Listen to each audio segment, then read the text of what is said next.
across the street from ASU's Walter Cronkite School of Journalism is the sculpture entitled Her Secret is Patience.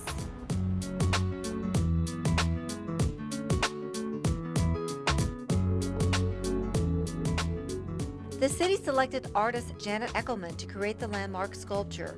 But what was her inspiration?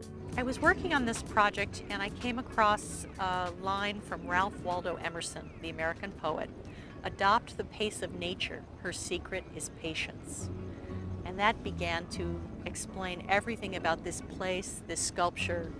The artist said she was inspired by the city's open sky, its monsoon cloud formations, and the desert flora, which she said blooms slowly and patiently, much like the city has. I interviewed the ASU Geology Museum curator, and he told me this area was covered with oceans at one time, and the fossil record shows marine life lived here. So I also liked the idea that this would be the structure of desert plants, it would be the structure of storms in the desert, monsoon clouds and tornadoes, but it could also be read as some prehistoric marine life, some large animal that somehow is misplaced in its time period. The piece is designed to shift with the wind, making it a fluid addition to an evolving city. Designers, engineers, fabricators, and subcontractors were all involved in this project. Cade Industries, which designed and fabricated the art, has already been recognized for their work. The award we obtained last year was from the Structural Engineer Association of Arizona.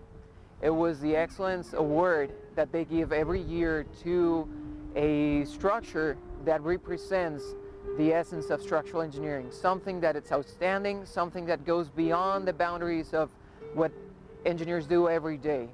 There are two distinct parts to this sculpture, with the first being the structural towers and rings.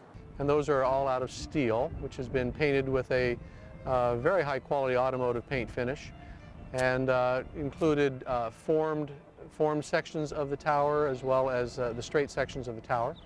The rings themselves are primarily pipe, large diameter pipe, which is pre-rolled into a very organic shape.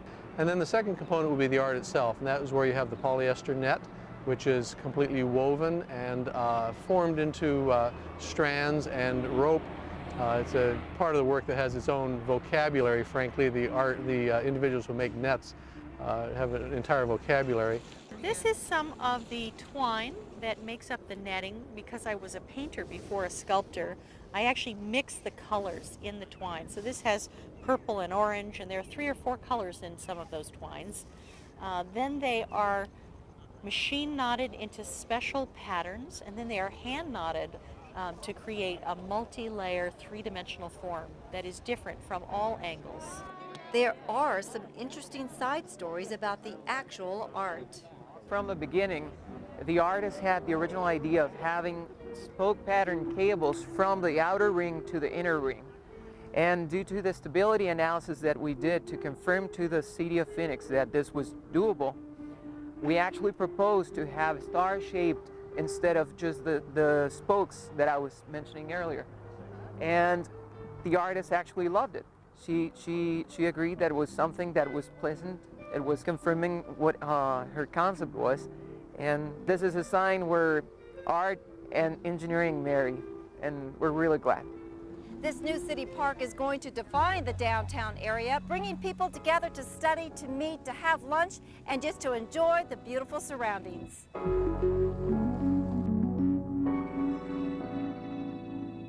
And at night, another impression is revealed through lighting and color. There are 20 different light fixtures positioned around the piece with color filters that were custom chosen to make the piece look as if it is glowing rather than having light put on it.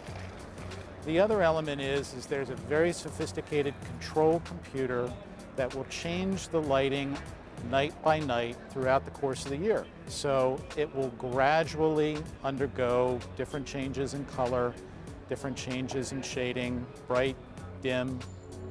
Deep did all the math and engineering for the lights to complement the color of the nets. The colors are very specifically chosen to correspond with the colors of the net so that, again, you get more of a glow.